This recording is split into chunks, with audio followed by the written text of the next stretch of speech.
Good morning. Today we will continue reading chapters 5 and 6 of Amelia, Bedelia Means Business. So we left off where Amelia was looking for money to pay for her half of the bike, and she got a job as a waitress at Pete's Diner. When right was wrong. Chapter 5. Amelia Bedelia went right to work. She did all the little things that Doris usually did, but didn't have time to do on such a busy day. Amelia Bedelia refilled ketchup bottles, poured more salt and pepper into the shakers, folded napkins, and got some sugar and sweetener packets. Most of all, she had fun. Then the unthinkable happened.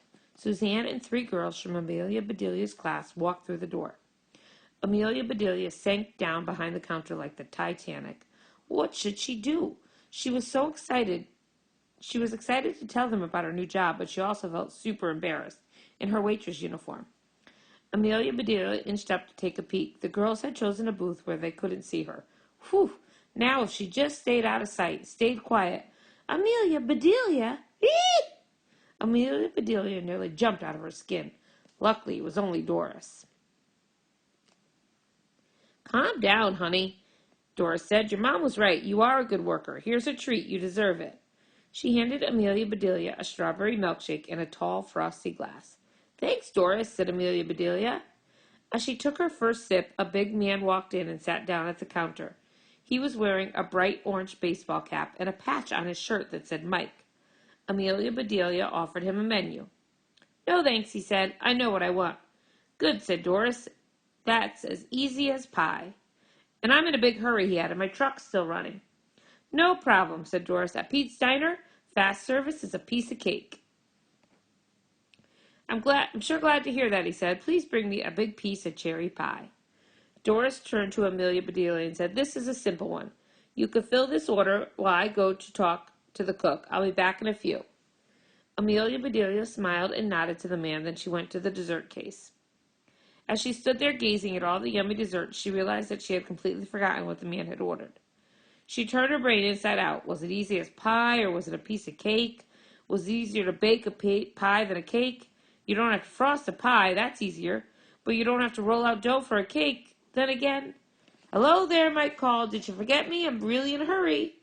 Fast, said Amelia Bedelia to herself. That's a piece of cake, that's it. She brought him a piece of cake. Cake, he said. I ordered pie.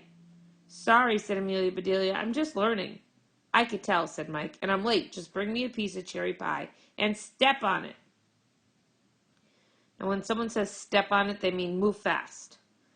Amelia Bedelia dashed off to get his pie, but now she was more confused than ever. Why did he want her to step on it? She remembered Pete's rule, the customer's always right. She dashed back to Mike and put his pie on the counter. At last, he said, sighing happily. As he lifted his fork to take the first bite, Amelia Bedelia climbed up onto the counter. What are you doing? Asked Mike. Hey, get off the counter. Just then, Pete came out of the kitchen.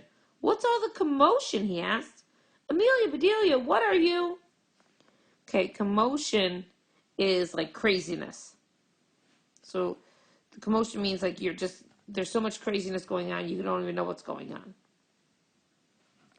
Amelia Bedelia raised her foot and stepped on that tasty slice of pie with all her might. Gooey cherry pie filling spurted all over the counter, all over Mike, and all over Pete. And spurted, right here, it's just another word for squirted. So when something squirts out.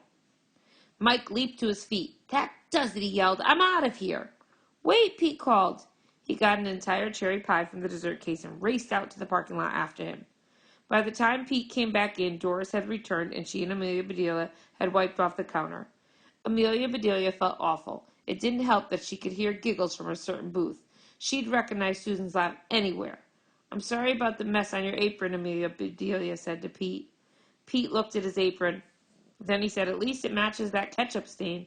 Doris laughed. Amelia Bedelia smiled. Pete sighed and shook his head. I don't know what to say, Amelia Bedelia, except that I have to let you go. Go where? Asked Amelia Bedelia. Go home, said Pete. I'm sorry. I am sorry, too, said Amelia Bedelia. I wanted to see those ropes and cut some mustard, and I really wanted a big tip. I've got a tip for you, said Pete. You should get an office job. I don't think the world is ready for you to be a waitress. Doris helped Amelia Bedelia out of her uniform. Then she slipped $5 into her pocket. "Here, honey," she said. "You are the best waitress in training I've ever had." Then Amelia Bedelia left and began the long walk home. Chapter 6. You're Fired. Amelia Bedelia was glad she had to walk through the park to get home. Walking by the trees and flowers helped her think. What was she going to tell her mom and dad? Her very first job had lasted less than an hour. They might not feel so proud of her now. Amelia Bedelia spied a big bed of flowers. "I know," she said to herself. "I'll bring Mom some flowers. Then she won't be mad at me." Amelia Bedelia had seen that work for her father when her mom was upset with him. It was worth a try now. She picked a bunch of flowers in different colors and surrounded them with a circle of daisies. Daisies were her mom's favorite, hers too. She had just finished making the bouquet when a policeman walked up. "Little girl," he said, "where did you get all those flowers?" "Right there," said Amelia Bedelia. "I didn't leave many, but there's still enough for you." The policeman looked where she pointed. "You've cleaned out that entire flower bed," he said. "No, I didn't," said Amelia Bedelia. "It's still very dirty." The policeman shook his head. "You can't pick flowers in the park. They're for everyone who lives here to enjoy." "I live here," said Amelia Bedelia. "So does my mom. I picked these for her." "You can't do that," the policeman said. "In fact, you shouldn't even be standing here. Can you read that?" He pointed at a sign stuck in the lawn. "Keep off the grass." "It says keep off the grass," said Amelia Bedelia. "That means you," said the policeman. Amelia Bedelia looked at her feet, then she looked at the policeman's feet. "What about you?" she asked. "You're standing on the grass, too." The policeman looked annoyed. "Are you talking back to me?" he asked sternly. Amelia Bedelia wasn't sure what to do. She wanted to answer him, but she'd have to talk back to do it. Finally, she said yes. "But you started talking to me first, so I talk back to you. Then you talk back to me, and I talk back to you. So you—" The policeman blew his whistle. "Enough," he said. "I'll let you off with a warning this time. Now take those flowers home to your mother." "I promise I will," said Amelia Bedelia as she waved goodbye. "Thanks." Amelia Bedelia walked slowly down the path.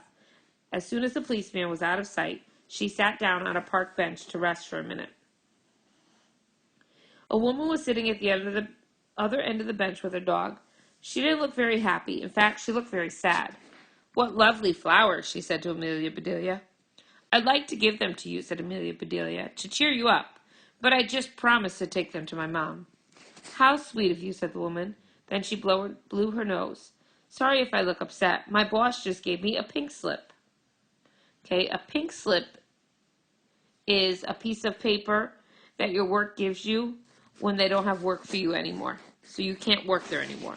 So it's just this little piece of pink paper that they'll hand to you, and it just means you no longer work there.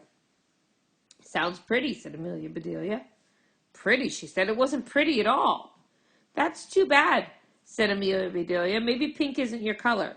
My mom likes white slips with lacy stuff on the top." A curious look came over the woman's face, and she burst out laughing and kept on laughing until tears streamed down her cheeks. "Thank you," she said. "I needed a good laugh today. My name is Diana. What's yours?" "I'm Amelia Bedelia." "Meet Buster," said Diana. Her dog held up its paw for Amelia Bedelia to shake. "Wow," Amelia Bedelia said. "Buster has a firm paw shake." "Buster is the best," said Diana. "He doesn't care that I was just let go from my job." "Me too," said Amelia Bedelia. Then she told Diana what had happened at Pete's diner. Diana laughed even harder when she heard about stepping on the pie. "We've got a lot in common," said Diana. "We've both been fired." Amelia Bedelia was amazed to learn that being let go was the same as being fired. It reminded her that she still had to go home and tell her parents what had happened at Pete's. She got up to leave. "Hey, Diana, maybe you should start your own business," she said. Diana nodded. "I think you're right," she said. "I'd never fire myself. I would be fireproof." "If you were fireproof," said Amelia Bedelia, "you'd never get burned." "Right you are," said Diana. Amelia Bedelia scratched Buster behind his ears and said goodbye to Diana, but she didn't get very far. "Excuse me, miss, excuse me." A man was waving at her. "Miss," he said, "I'm meeting someone here for the first time." "Well, it's a date, and I told her I'd be carrying a bouquet. Would you please sell me yours?" "It's for my mom," said Amelia Bedelia. "I'll pay you $10, he said. Amelia Bedelia shook her head. "No, I promised." "How about $20, he asked. "$20? Here you go," she said, handing the bouquet of flowers. Thanks, he said, handing her a crisp $20 bill. $20, Amelia Bedelia waved to Diana, and he was on her way once again. But then she heard a familiar voice. She peeked over her shoulder. The policeman had stopped the man with the bouquet. Amelia Bedelia began to walk faster. "Excuse me," said the policeman. "Those flowers look suspiciously like the ones we grow in the park. Where did you get them?" "I just bought them," she heard the man answer, "from a sweet little girl." Amelia Bedelia began to trot. "What little girl?" asked the policeman. Amelia Bedelia began to run. She darted through the park gates, running as fast as she could. She flew by a sign that said "Slow Children." "I'm not having much luck with signs today," she thought as she raced home. By the time she got to her house, Amelia Bedelia was out of breath. Her parents did not seem surprised to see her. "We got a call from Pete," said Amelia Bedelia's father. "Next time call us and we'll come get you." "There won't be a next time," said Amelia Bedelia. "Oh, sweetie," her mom said, "it was a good try." "What did you learn from your first job?" asked her father. "I learned that the customer's always right," said Amelia Bedelia. "That's what they say," said her father. "Did you learn anything else?" asked her mother. "Yes," said Amelia Bedelia. "I learned that sometimes the customer is crazy." Amelia Bedelia's parents smiled. They stopped when they saw Amelia Bedelia's lower lip begin to tremble. "It's no fun to get fired," sobbed Amelia Bedelia. "Now I'll never get that bike." Her parents hugged her and hoisted her up into their arms. Okay, hoisted means lifted. "Don't worry," they said, "we have an idea." Okay, we have met a few characters, some new ones. We had Mike, the policeman, and Diana. That one man that bought the flowers, we could add him, but he didn't even have a name.